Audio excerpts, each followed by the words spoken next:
Today, we're diving into a pretty wild hypothetical scenario and a really provocative argument about the real reasons for a potential U.S. intervention in Venezuela. All right, let's picture this scene, which comes right from our source. The date is January 3rd, 2026. It's 2 in the morning in Caracas, Venezuela. And the dead quiet of the night is just completely shattered by the roar of fighter jets. And this is the dramatic scenario our source just drops us into. By the time the sun comes up, the world is learning that the president and the first lady have been snatched right out of the presidential palace in a lightning-fast overnight raid.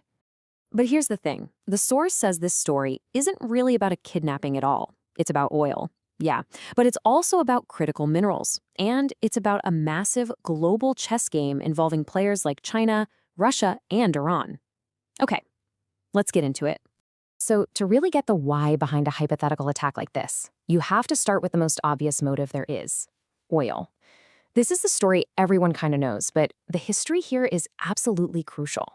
You see, the relationship between Venezuela and U.S. oil companies, well, it's been tense for decades. It all kicked off with huge oil discoveries back in 1922, which led to the industry being nationalized in '76. But the real turning point, according to the source, was the election of Hugo Chavez in 1998. By 2007, he'd fully nationalized the industry and kicked out major U.S. corporations. And the stakes here are just immense. I mean, look at this. Venezuela has the single largest proven oil reserves on the planet. We're talking 303 billion barrels. That's more than Saudi Arabia, and it's almost 6 times what the United States has. And this quote, which our source points to, really captures that long-standing American grievance. It's a sentiment that fueled decades of political tension and, eventually, some really harsh economic sanctions that absolutely crippled Venezuela's economy, leading to hyperinflation and a massive humanitarian crisis. But here's the twist. The source argues that while oil is the public reason, the one everyone talks about, the real prize is something else entirely, something way more critical for 21st century technology and global power. So beyond all that black gold, the source says the real fight is over the minerals that power our entire modern world. Everything from the phone in your hand to the most advanced military defense systems. Lying right under Venezuelan soil, especially in a place called the Orinoco Mining Arc, is a literal treasure trove. We're talking coltan for all our electronics, huge gold reserves, lithium for electric car batteries, and, this is the big one, rare earth minerals that are essential for everything from iPhones to fighter jets. And this is where the global picture gets really interesting. Right now, China has a near total monopoly on refining these crucial minerals. They control a staggering 91% of the entire market.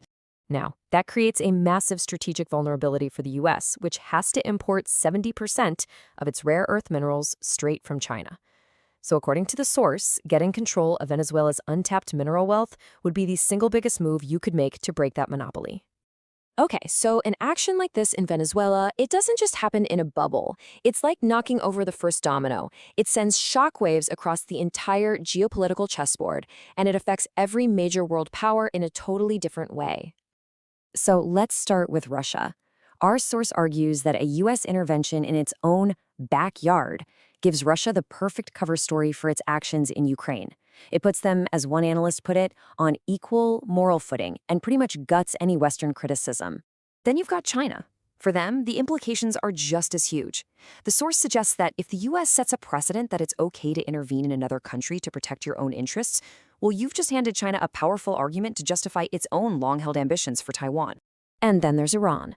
This quote from a former Israeli prime minister points to a very clear military message. The source highlights that Venezuela's Russian-made S-300 air defense system was useless in this hypothetical attack. The signal? Iran's own defenses, which are very similar, are probably just as vulnerable. So what are the wider consequences of a geopolitical gambit like this?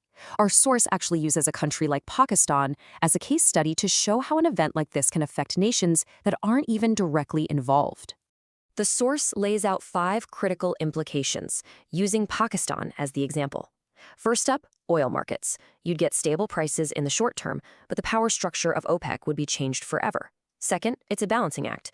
Countries allied with both the U.S. and China would be forced to make some very tough choices. Third, the Iran factor. If Iran becomes unstable, you could see regional crises erupt. Fourth, it sets a dangerous new precedent where any nation could be targeted, weakening international law. And finally, it just speeds up the division of the world into competing blocs. Now, while some people might celebrate a regime change, the source throws up a huge red flag here. It tells us to just remember what happened after similar interventions in places like Iraq, Syria, and Libya, nations that just collapsed into chaos and years of conflict. And this gets to the real heart of the argument. The source concludes that the massive profits from all of Venezuela's resources, they wouldn't go to the Venezuelan people. They would just flow to foreign corporations, leaving everybody else behind. This quote from a poet cited at the end really makes that point beautifully. So ultimately, we're left with this one lingering question.